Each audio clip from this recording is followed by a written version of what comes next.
স্রোতের বাবার খামতি পূরণ করে দিল সার্থকের বাবা। হ্যাঁ বন্ধুরা, ভিডিওতে লাইক দিয়ে দেখতে থাকুন। স্রোতকে যখন সার্থকের বাবা জিজ্ঞেস করতে থাকে যে প্রত্যেকবারের মতন তোর পুজোটা ঠিক কীরকম কাটে বলতো আমাকে, তখন কথা বলা মাত্র স্রোত বলতে থাকে যে সববার যেরকমটা হয়েছে এবার তো সেরকমটা হবে না, এবার এর থেকে একটু ব্যতিক্রমী হবে। তখন কথা বলা মাত্র সার্থকের বাবা বলতে থাকে কেন অন্যরকম কেন হবে বলতো। তখন স্রোত বলতে থাকে যে গতবার তো বাবা ছিল, বাবা আমাদের 3 বোনকে নিয়ে প্রত্যেকটা প্যান্ডেলে নিয়ে আমাদেরকে ঠাকুর দেখাতো, আমাদেরকে অঞ্জলি দিতে বলতো, আমরা রাত ভর মিলে ঠাকুর দেখতাম, জানো তো আমরা অনেক আনন্দ করতাম। এবার তো সেই আনন্দটা আমরা উপভোগ করতে পারবো না, কারণ এবার তো বাবা নেই, তাই না? আর মা তো সব জায়গায় আমাদেরকে নিয়ে যাবে না, আর মা সচরাচর এত জায়গায় বের হতেও চায় না। ঠিক সেই সময় এই কথা বলা মাত্র সার্থক বলে থাকে যে কেন আমার বাবাকে তো তুমি সবসময় নিজে বাবা বলেই মনে করো, তাই না? তাহলে আমার বাবার কাছে যদি তুমি আবদারটা করো তাহলে তোমার কি মনে হয় আমার বাবা তোমার এই আবদারটা পূরণ করবে না? আমার বাবার কি তোমাকে নিয়ে প্রত্যেকটা প্যান্ডেলে ঘোরানোর কোনো ক্ষমতা নেই? তুমি কি মনে করছো আমার বাবা এখনও যথেষ্ট পরিমাণে ফিট আছে? তখন এই কথা বলা মাত্র সার্থককে স্রোত বলে থাকে যে না না আঙ্কেল এখন যথেষ্ট পরিমাণে অসুস্থ, এই সবে মাত্র উনি অসুস্থতা থেকে সুস্থ হয়েছে একটু একটু করে।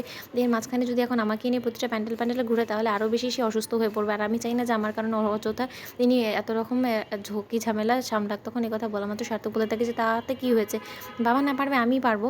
তখন কথা বলা মাত্র সার্থকের বাবা বলতে থাকে তুই যে কিনা সারা রাত দিন শুধু ঘরের মধ্যে চার দেওয়ালের মধ্যে বসে থাকে সেই ব্যক্তি কিনা স্রোতকে নিয়ে প্রত্যেকটা প্যান্ডেলে ঘুরাবে। তখন সার্থক বলতে থাকে তাহলে কি আর করবো, তোমার মেয়ের ইচ্ছে পূরণ করার জন্য তো এতটুকু তো তোমাদেরকে করতেই হবে। তখন সার্থকের কাছে স্রোত হাত জোর করে বলতে থাকে যে না স্যার, আপনার মতন একটা রুক্ষ সূক্ষ্ম মানুষের সাথে প্যান্ডেল ঘুরে না কোনো রকম কোনো আনন্দ নেই, জানেন তো। তখন সার্থক বলে থাকে যে কেন আমাকে নিয়ে কোনো রকম কোনো প্যান্ডেলে ঘুরলে তোমার আনন্দ হবে না কেন বলো তো? তোমার কি মনে হয় যে আমি কোনো রকম কোনো আনন্দ উপভোগ করি না? আমি কি ঠাকুর দেখতে পছন্দ করি না? তখন কথা বলা মাত্র সার্থকের বাবা বলতে থাকে যে তুই এসব কী বলছিস বলতো? এ তো শুনে আমার মনে হচ্ছে যে ভূতের মুখে রাম রাম। আমি তো কোনোদিনও তোকে দুর্গাপুজোর মধ্যে আনন্দ করতে দেখিনি, তুই তো সবসময় এরকম রুক্ষ সূক্ষ্মই হয়ে থাকিস, এরকম গম্ভীর একটা মুখ নিয়ে ঘোরাফেরা করিস, কিছুক্ষণের জন্য বন্ধুদের সাথে দেখা করার জন্য বাইরে যাস, তারপরে আবার বাড়ি ফিরে আসিস।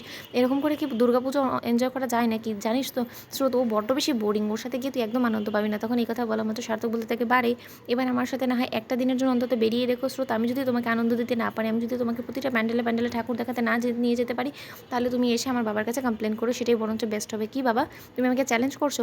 আমি এবার দেখো তো মেয়েকে প্রত্যেকটা প্যান্ডেলে নিয়ে যেতে যেতে কী করে টায়ার্ড করে বাড়ি ফিরিয়ে আনি, তখন তুমি আমাকে বলবে যে কেন এতগুলো প্যান্ডেলে আমি ওকে ঘুরিয়েছি। তখন কথা বলা আমাদের স্রোত বলতে থাকে যে স্যার আপনি সত্যি আমার সাথে যাবেন?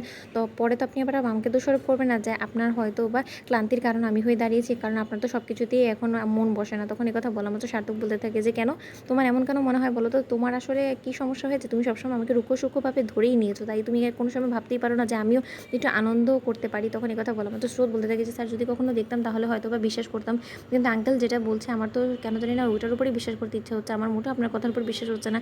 এমন যদি হয় স্যার যে আপনার সাথে আমি প্যান্ডেলে ঘুরতে গিয়ে একবার অসুস্থ হয়ে পড়ে গেলাম, তখন কী হবে বলুন তো? আমার তো গোটা পুজোর আনন্দটাই মাটি হয়ে যাবে। তো বন্ধুরা, তোমাদের ভিডিওটি ভালো লেগে থাকলে অবশ্যই লাইক এবং শেয়ার করে সাবস্ক্রাইব করতে ভুলো না।